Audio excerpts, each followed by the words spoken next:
Morning just crying, thinking this is not going to be what's going to happen every single day. It's just so hard to get through it. I just don't know how to get through it.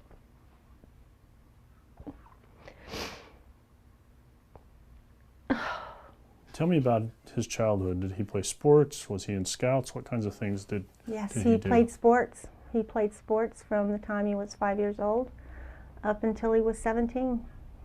And he was in basketball, he was in baseball, he was in football, and loved NASCAR. He and his dad went to the NASCAR races all the time. Loved sports, loved sports. And he was a good kid. Had two best friends, and that's who he grew up with, and still are friends with them today. And there's nothing that would have predicted any of this could have ever happened. Yeah. Nothing in his childhood at all. I would have never in a million years thought something like this could happen to him at all. You didn't see things like him getting into fights? Or... No fighting. He was quiet, and he got along with people, and he didn't start anything, and he was a perfect teenager, tell you the truth. He did not even rebel. He wanted to go to NASCAR Tech. We made that possible for him. What did he do after he finished school? He worked at the dealership as a service technician and was making good money and loved it.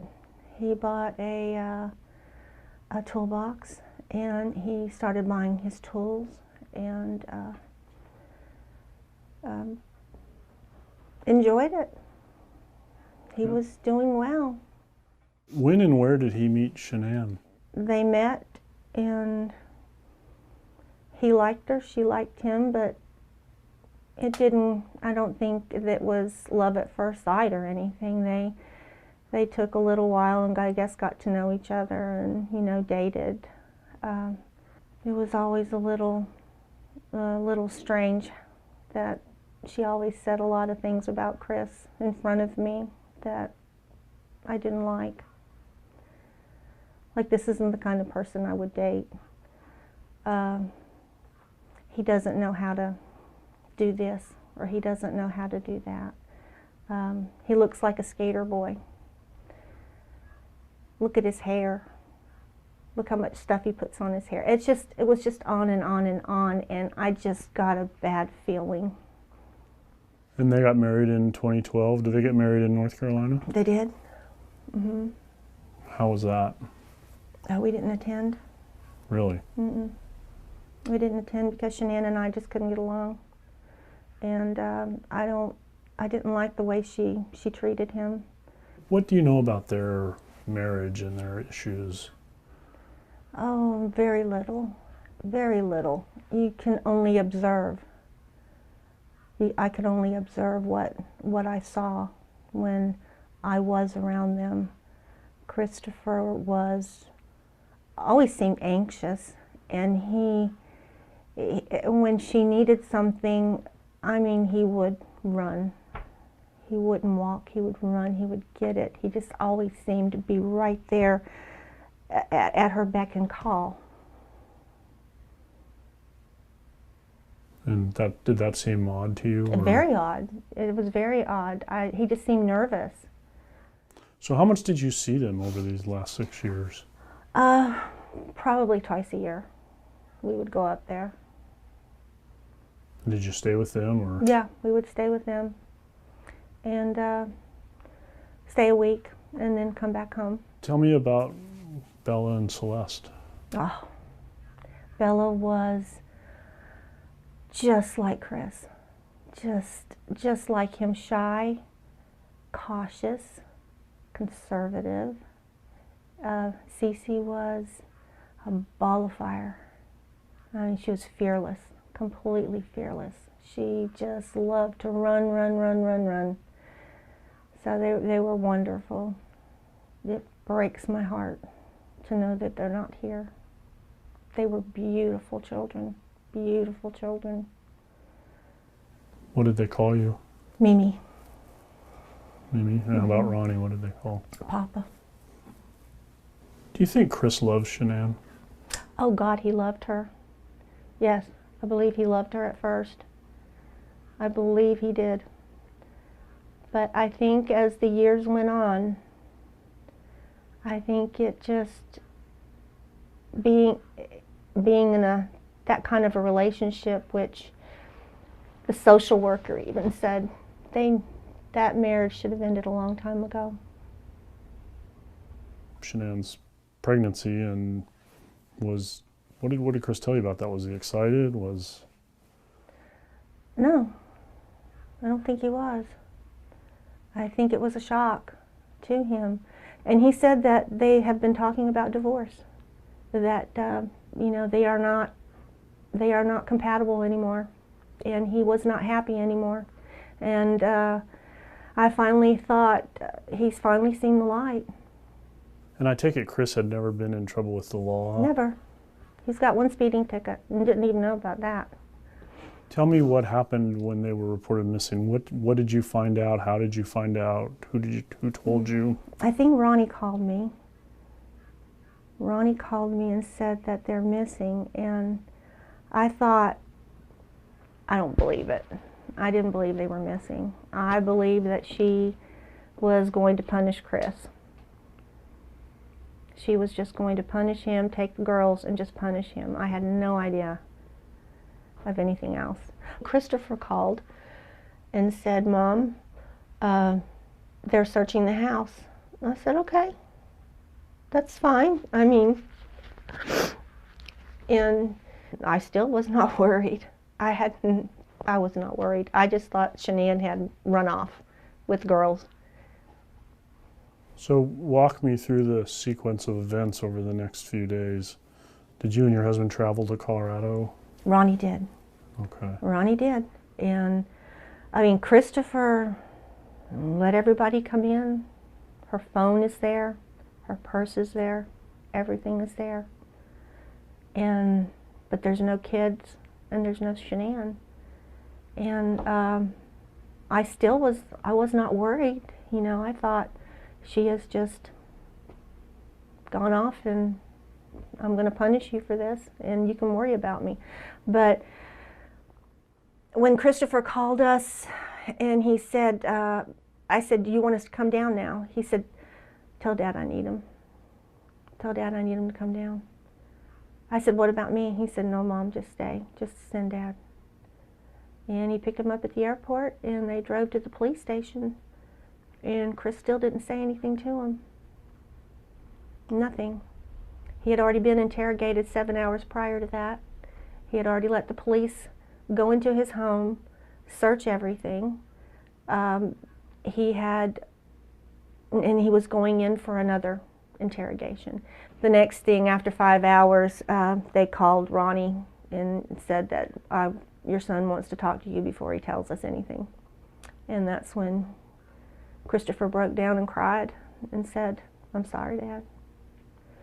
He said, I went into a rage and I killed her after she killed Cece and Bella.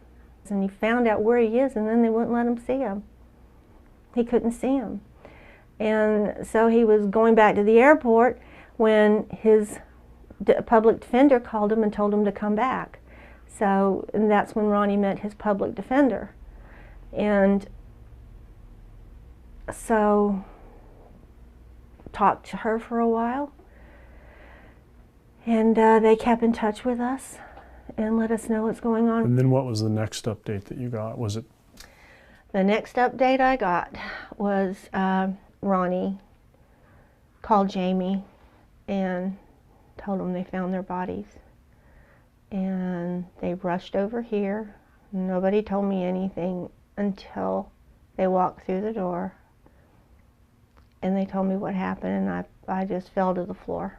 I just fell to the floor. It was unbelievable. And it's been unbelievable ever since. And What did his attorneys tell you about contact with him, starting with his None. arrest? no contact. Everything is recorded. No contact. No letter writing. I didn't see the harm in the letters. Hi son, love you, keep fighting. We are here to support you. What is wrong with that? What can the DA do about letters like this? Why couldn't we just write him a letter? We did what we were told to do. When they called us to tell us that Chris was thinking of a plea, that he wanted to speak to us about it.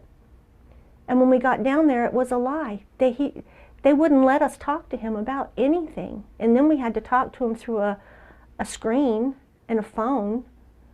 And he just looked, he was crying. I mean, he wasn't crying. You could see the movement in his mouth that when I talked about Bella and I talked about Cece and the memorial service that we had for them. And he asked what pictures did we use, and what was the song. You can see how he was trying to hold back tears. What day was that? Do you remember? Well, we flew in on that Monday. We flew in on Monday, and we saw him Monday night, and then the plea deal was on Tuesday. So Monday night was when you wanted to talk to him about Yes, and we weren't allowed. And it would have helped us so much to be able to talk to him. I wouldn't have to go through all this now. Everything just seems to be shrouded in secrecy. And just tell us what is going on. Let us ask Chris if it's okay if you talk to us. I just don't like the way it was handled from the very beginning. I don't like the way it was handled. I want to save your life. That's all. We're just here. We're going to save his life. We want him to get life in prison. It was like they already knew he was guilty, and this was the end of it. Were you worried about the death penalty being a possibility? No, I didn't care about the death penalty. Nobody's going to die in Colorado. I don't think anyone has. One person? And Colorado is changing. So people stay on death row forever. There was no, I think he'd be safer on death row. And her parents said they didn't want any more death. So I don't see how the death penalty could have mattered. All I want is the truth. I just want the truth. That's it. And I know Chris would take responsibility. And I guess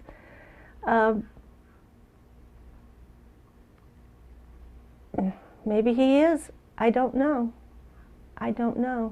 I just can't see him doing that. What do you think the truth is about how Shanann and Bella and Celeste died?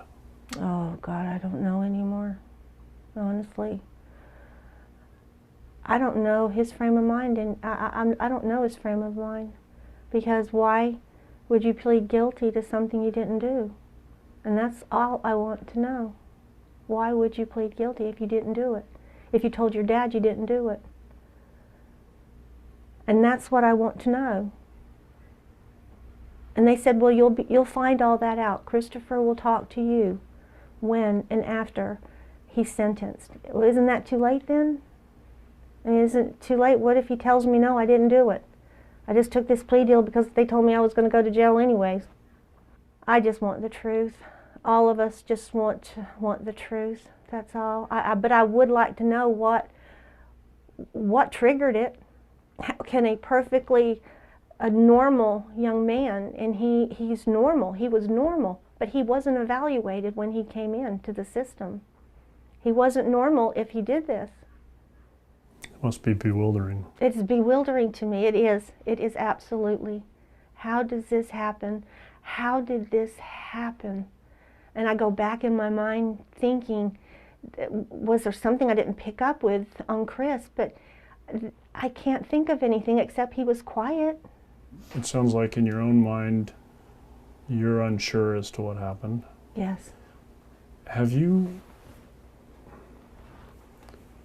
reconciled the idea that he could have done all of this? Yes. And that scares me to death. It scares me to death to think that he could have done all of this. And I don't want to go there. I don't want to go there right now. But I don't see why he's pleading guilty. I wouldn't. I'd fight. I'd fight to the end. But then you ask yourself, would a normal person dispose of the bodies the way you did? And I would have called 911 if it happened like that. What would you say to Chris right now if he were sitting here? If we were by ourselves, Yeah. I would say, Christopher, I need to know what happened that night. I need to know what happened. I've got to get these thoughts out of my head, what I think could have happened, but I need to know. And I think in time he will tell me. Probably nothing you ever would have imagined you would have faced. Never. Never. No, and not from the son that I raised and Ronnie raised and our children, you know, we just did everything for them. We worked for them. We wanted them to have a good life, good education, and we stressed education. And they were both doing well. I thought, you know, I knew marriages can be bad, but you can get out of them and go on. But I don't know what was going through anybody's mind that night. I mean, I feel too much. I mean, I definitely feel everything way too much and have a conscience that I just feel way too much. What do you want to happen now? What would you hope would happen now? Well, I want Chris to have his day in court. I mean, I need to know. I mean, I'd feel wonderful if I could talk to him and he could tell me what happened.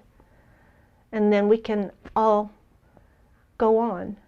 But if he didn't do it, if he did not do this, then I need somebody to defend him. I need someone to defend him if he did not do this. Do they have the evidence? He's my son. I got to do everything I've got to do everything I can to help, to make sure that he is defended properly. But he said this was his decision, so I don't know. There's doubt. I have doubt that he did it. I can't see that he did it. I just cannot see him doing that as much as he loved his girls. How do you do that? I just don't see it. I just can't see him doing it. I just wanted to make sure that he has, I just wanted a defense. I wanted him to be defended. And you haven't had any discussions with his attorneys about this? No. I asked them, do you know what happened? They said, no. We don't. Only person that knows what happened is Chris. Well, then he's told you his story, you know, in the affidavit. They said they would defend him if he wanted to go forward, but he said he didn't want to go forward. And the bottom line is you would have liked to have been part of that discussion with him before he made that decision. That's what I thought we were going down there for. At least let us talk to him. Let us talk to him. It would have made all the difference in the world if they would have just let us talk to him. If he was going to do this, what difference does it make who's listening? But he has our love. He has our unconditional love. I will never abandon my son. He did a horrible, horrible, if that comes to pass that he did this, then I still love him. He's my son. And I will always love him. And a lot of people don't understand that. And I don't understand that, why they don't. Well, could you talk a little bit about some things we talked about yesterday? You said, you know, I think your exact words were, he's not the psychopath next door. He isn't. He's not the sociopath next door. He's not the psychopath. He didn't kill little small animals. He didn't do any of these things. He was a good child. I didn't see anything.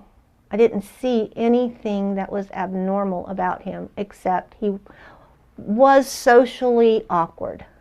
You know, he had trouble socializing, but so did I when I was younger. I think you learn that as you grow, and I think he felt a little bit more comfortable in his skin, and he just, I don't think he just had the right person at his side. I don't. That relationship was toxic from the very beginning. What would you say to Shanann's family if you could talk to them? God, I'm so sorry this happened. You know, for both our families, because we both lost everything. You know, they lost a daughter, we lost our son. We lost our grandchildren. We all lost. Everybody did. And you'll never get it back.